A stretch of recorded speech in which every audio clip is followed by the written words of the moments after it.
Welcome back to K24 Alpha Jiri. It will be very rude of me to start this segment without Wakamba Forever. Thank you to Dr. Alfred Mutua for gracing Alpha Jiri this very wonderful Monday morning.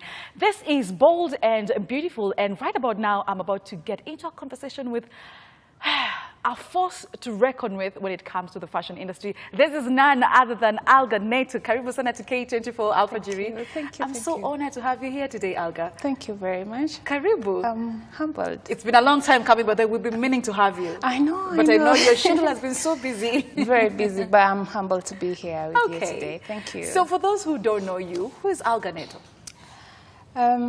Aulgah Nato is fifth born of a family of 6. All right. I'm from Nyanza. All right. I love fashion. I've been doing this for the past 4 years. And yeah. All right. Yeah. The past 4 years now you're here, you've become a big name in the Kenya fashion industry. Really? How did that happen? Because, you know, just suddenly everybody now gets to talk about you. Thank you. Thank you. It's been a journey, pretty much long. There've been obstacles, but all in all, it's been a beautiful journey to be here. Yeah. Okay.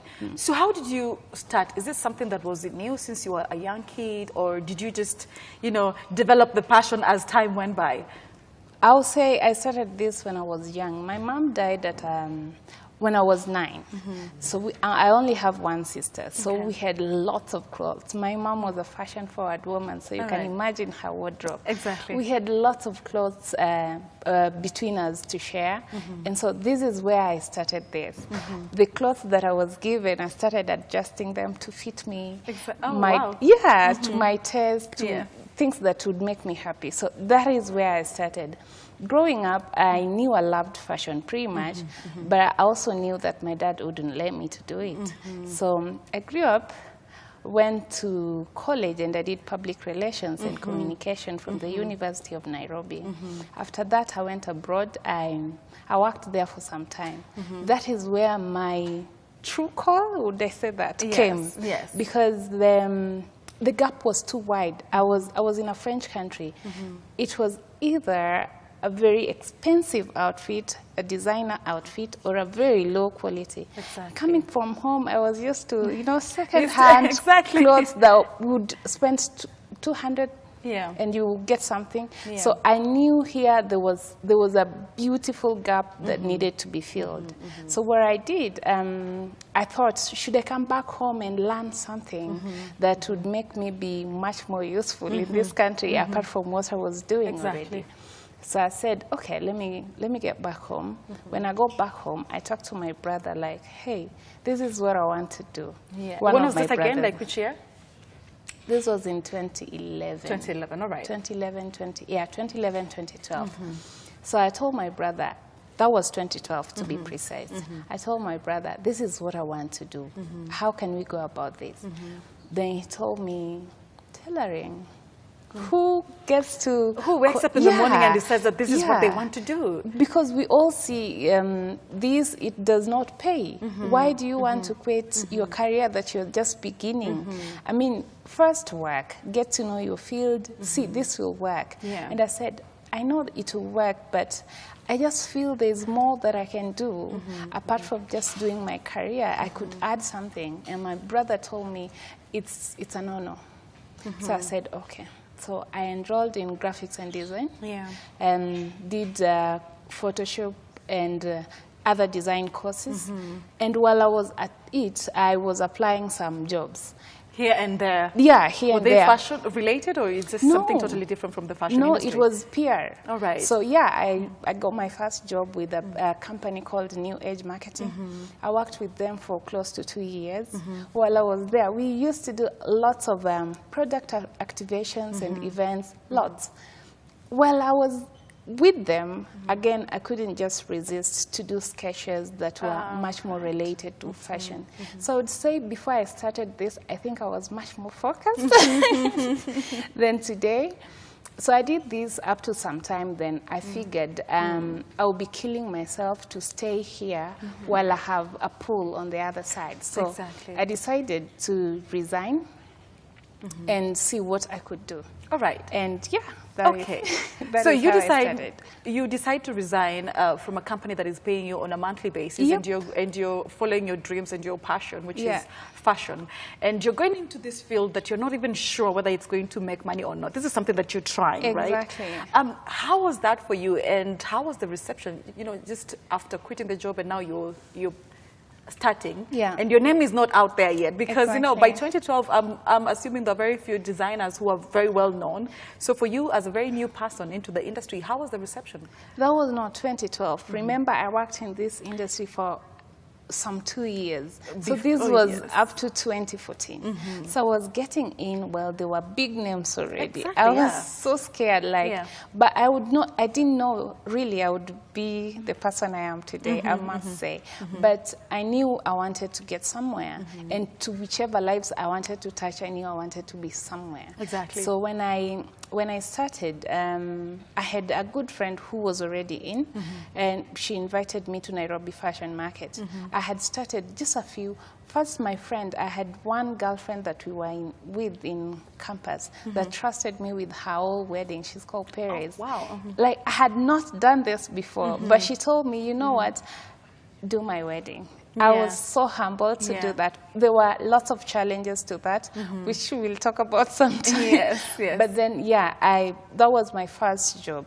After that, my friend invited me to Nairobi Fashion Market. I did not manage to sell much, but I gave out my cards. And so there were follow-ups later, and there are a few people who called, and that is how it began. From Nairobi Fashion Market, I got a hookup with Dorothy Getuba. I know her. We were doing their wardrobe for the series that they were doing. So yes, after that, I ended up with so many clothes because they were hiring. So then there was another edition for Nairobi Fashion Market. I went full blown. I sold so much. That is where I started. And then Kenya Fashion Awards would later invite me just out of that work. And I did a very lovely work. That was the first time now I was showcased on TVs and newspapers, had my name for the first time. After that, I started getting emails from different places abroad, and my first show abroad was Aberdeen Fashion Week. Wow. They wrote an email, and I was contemplating, am I good enough to start this? And it was expensive. It's not easy to travel. So how did you get that collaboration, by the way? Did you have to call them? Did they reach out to you personally? I think it was through a friend. I have a friend called Letoya Johnston. They had worked together with this lady. So she referred her to me, like, there's this young designer coming up. Would you want to look at her? So when she checked my work, she said, oh, definitely. And they loved it. Yes. And you have done such an incredible job, because the other day you just traveled to Nigeria and you won a very big award. Tell us about that. Thank you. This has also been a long way. We met in the last edition for Aberdeen Fashion Week. She's a big name both in London today and even in Nigeria. So when she was having this event, she's seen my work and she's seen my growth, because I've done so much. I was, after Aberdeen Fashion Week last year, I had African Design and Fashion Week in Nigeria as well. It was pretty big. This lady is one of the ladies who does New York Fashion Week. Wow. I actually got an invite there as well. Yes. So now you're going there? No, it was too expensive for me. I couldn't make it. But so this lady invited me to this other show. And so my journey, if you've been keen and watching, it's been a journey. So this lady invited me, and out of my contribution and hard work and consistency, she told me, you know what, you deserve to be rewarded. Exactly. Yeah. Wow, that's really absolutely amazing. And you know, a lot of people kind of just get to see the glory and the aftermath, but there's so much that goes on behind the scenes, and a lot of tears and sweat and hard work that you have put in. I want us to talk about the challenges that you have faced since you came into the industry, which was 2014. Yeah. Let's talk about that. Like, what kind of challenges have you faced? Well, of course, you were invited to the New York Fashion Week, but but again, the financial situation was Yeah. not that right, Yeah. so you couldn't make it. What other challenges have you faced so far? There are lots of challenges. I'll begin with just the very ones that we face here. Yeah. One is fabrics. We do not have variety of fabrics. We cannot explore much. For you to get proper fabrics or even proper linens, because the kind of fabrics I tend to use are very sheer, very crepe fabric like. So getting these fabrics are not so easy. And if you find them, you find that they're pretty much expensive. So that can put you off balance. All right. That is one. Two, working with tailors. You can design something and what comes out It's totally different. Thank you. You know, we have seen that, and I'm sure you've seen those memes. What you order online versus what you get in real life. It's Exactly. two different things. Yeah, so it took me a while. Actually, I've been so lucky to have people that, I have one tailor that I've worked with for the longest time. Wow, that's amazing. He understands me. I can say something and he gets it. We sketch and he gets it. Somebody So, who has your vision as well. They can see exactly what you're trying to put together. All right. Yeah.